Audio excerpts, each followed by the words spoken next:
Hey everyone, welcome back to SJ's classes. I hope all of you are doing good, that you're ready for another session on your paper Art and Literary Aesthetics. We discussed quite a number of painters, writers, film directors, as well as certain movements which are associated with these literary figures. As part of this video lesson, I will introduce to you a Martinican poet named Aimé Césaire and also look at one of his poems, The Woman and the Flame.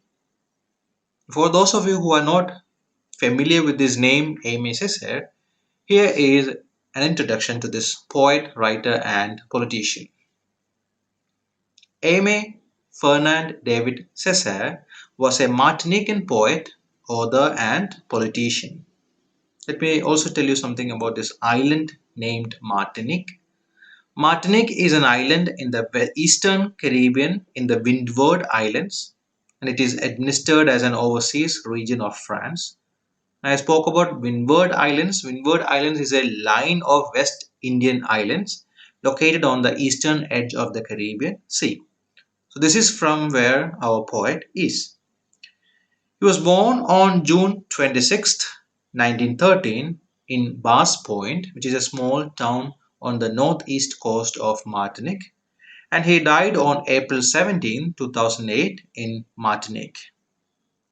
Now, I said that he was a poet, author, and a politician earlier. Let me explain the politician part first, and then I will come to the poet and author part. He was a political figure in the sense that he was engaged in political action supporting the decolonization of the French colonies of Africa, and in 1945 he became the mayor of Fort-de-France, which is the capital of Martinique, as a member of the Communist Party, and he retained that position until 2001. He was also appointed as a deputy for Martinique in the French National Assembly in 1946. He is also political in the sense that he has written plays that are vehemently political, plays like The Tragedy of King Christophe, which portrays decolonization in 19th century Haiti. Then, A Season in the Congo, which came in 1966, which talks about the Congo rebellion and the assassination of the Congolese political leader Patrice Lumumba. So he was also associated with the politics of his land, as well as he tried to connect his work with the politics or the kind of politics that happened in colonized places, especially through two of the plays that I mentioned just now. He was also one of the founders of the Negritude movement. Now, it's important that I speak something about this movement as he is one of the co founders of this movement. Negritude was a literary movement of the 1930s, 40s, and 50s, which began among French speaking African and Caribbean writers as a protest against French colonial rule and the policy of assimilation. For those of you who are not aware of this sociological term called assimilation, it's a social process of absorbing one cultural group into harmony with another. And this particular movement was began with the aim of restoring the cultural identity of black Africans. So it began in the 1930s and lasted till the 1950s. It was begun by French speaking African and Caribbean writers, and this movement arose as a reaction to the French colonial rule and their policy of assimilation. And this particular movement had an aim, and that was restoring the cultural identity of black Africans. So this is what the movement titled or named Negritude is. Now, Césaire tried to define this particular movement. He defined it as the simple recognition of the fact that one is black, the acceptance of this fact and of our destiny as blacks, of our history and culture. So it's more or less, accepting what you are. It's an acceptance not only from your side but from everyone else's side.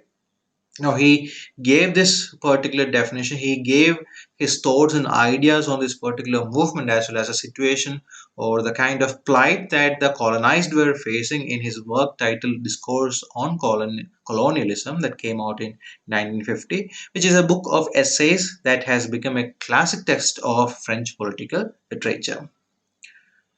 Today, Césaire is also remembered for his work Memorandum on My Martinique, which was first published in Spanish in 1942, and later on the French version came out in 1947. And this is widely acknowledged as his masterpiece that documents the 20th century colonial condition. Two of his poems that vigorously protested against the oppressors are Return to My Native Land and Sun Cutthroat.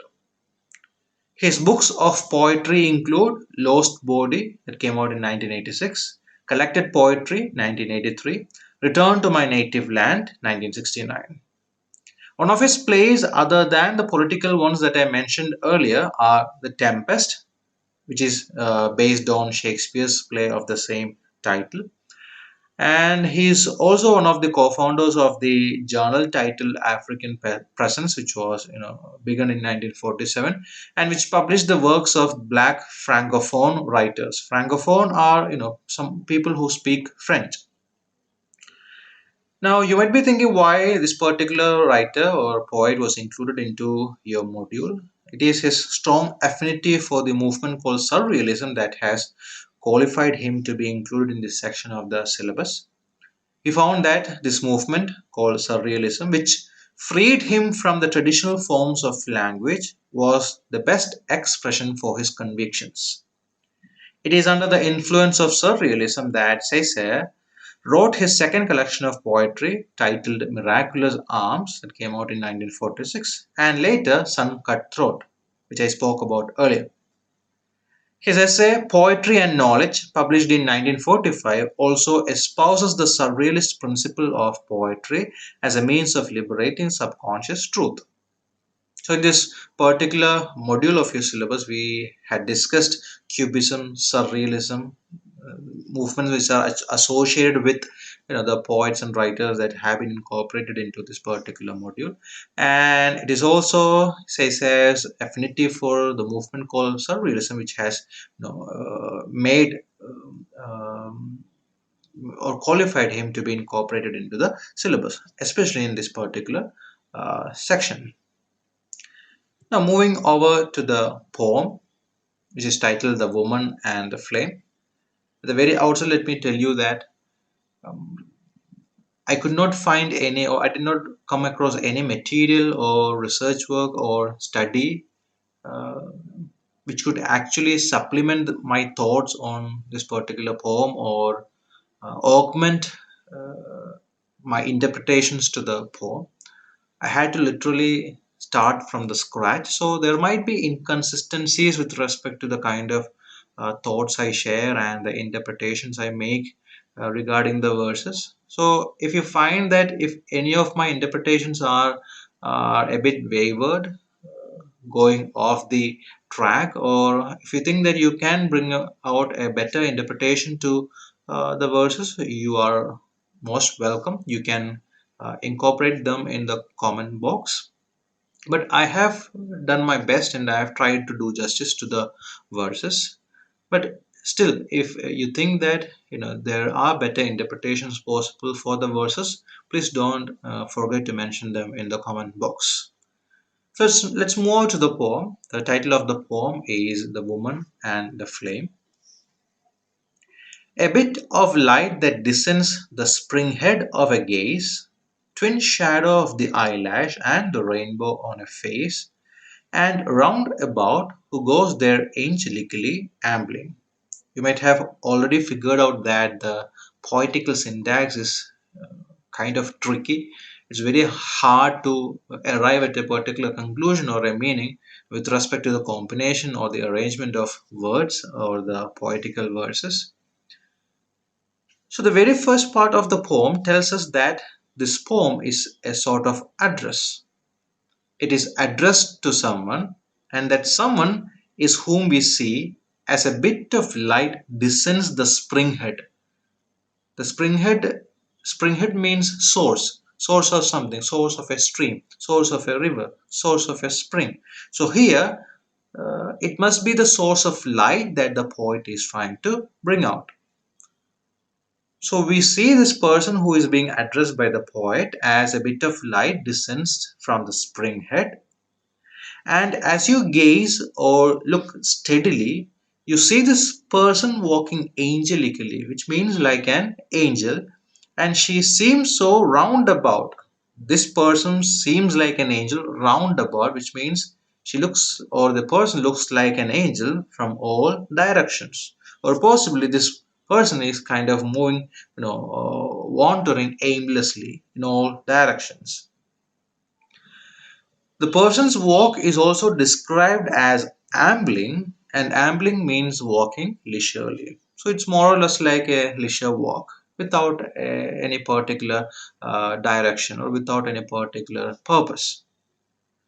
You also see the twin shadow above the eyelashes, and it is probably the pleasantness on the face that is described as the rainbow on the person's face.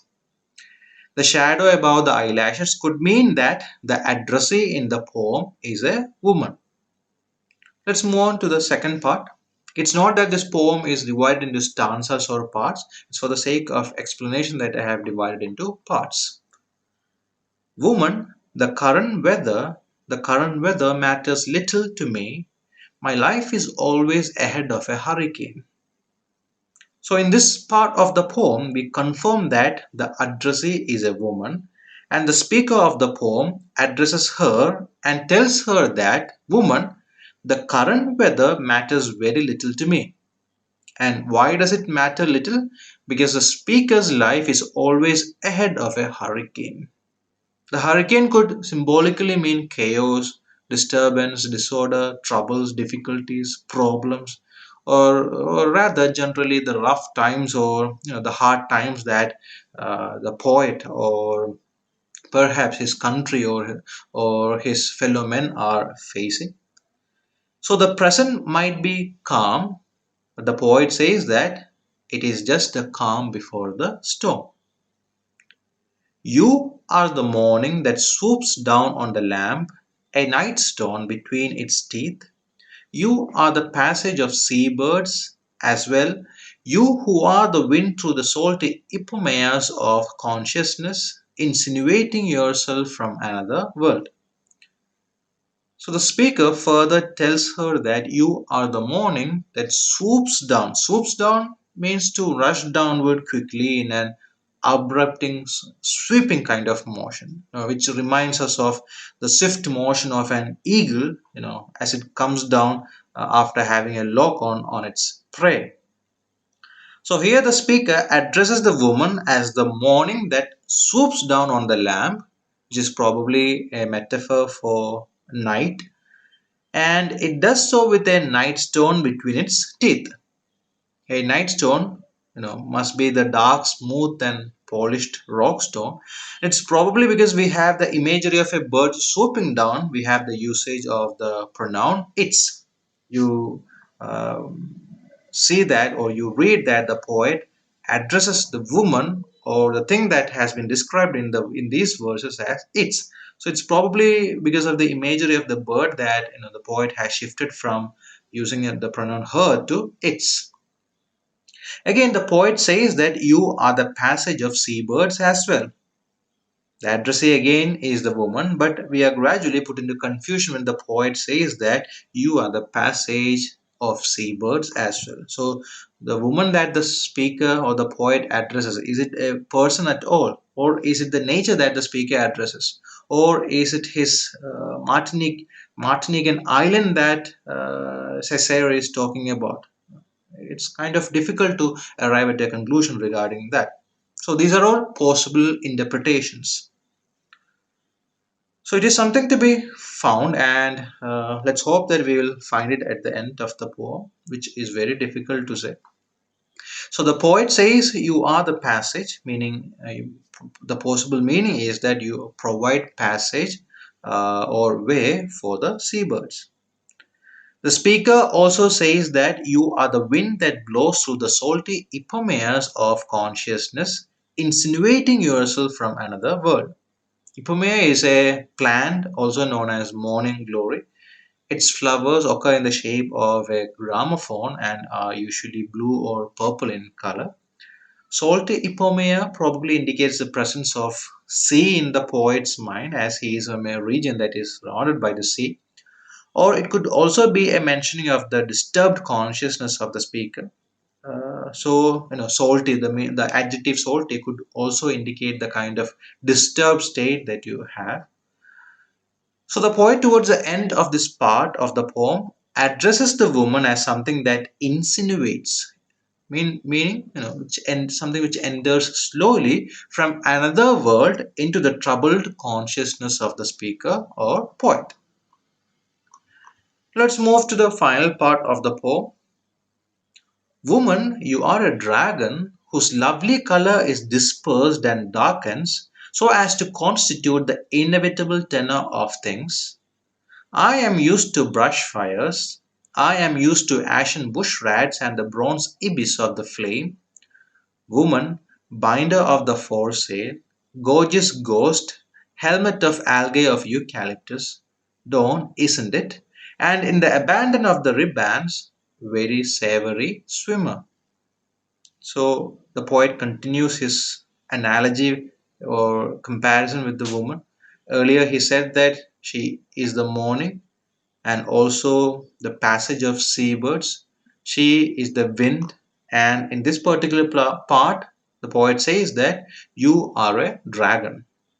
So, woman, you are a dragon whose lovely color is dispersed and darkens so as to constitute the inevitable tenor of things.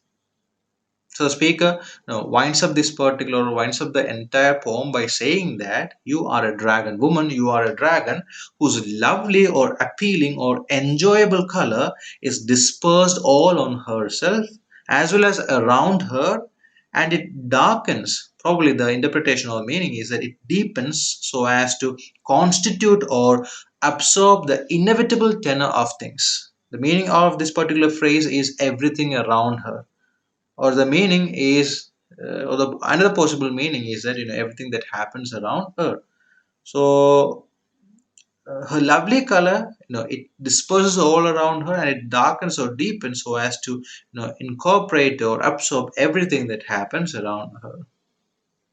The speaker continues to say that he is used to brush fires, which are fires involving low shrubs, low growing plants, and he is also used to bush rats turned to ashes and bronze ibis of the flame. This is probably a reference to a bird or birds that are caught in a fire.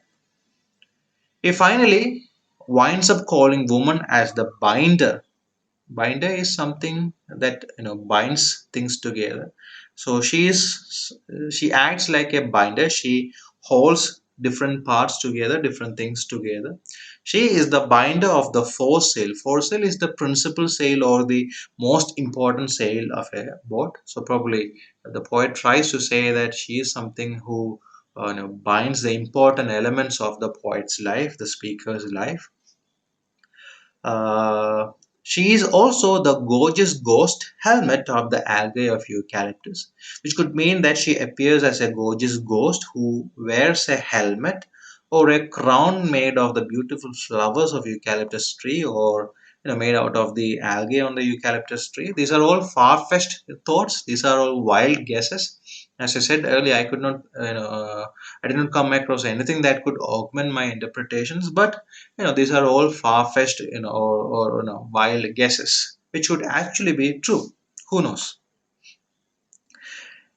It is dawn or early morning, and in the way the ribbon, which could be a metaphor or rather a synecdoche for a ship.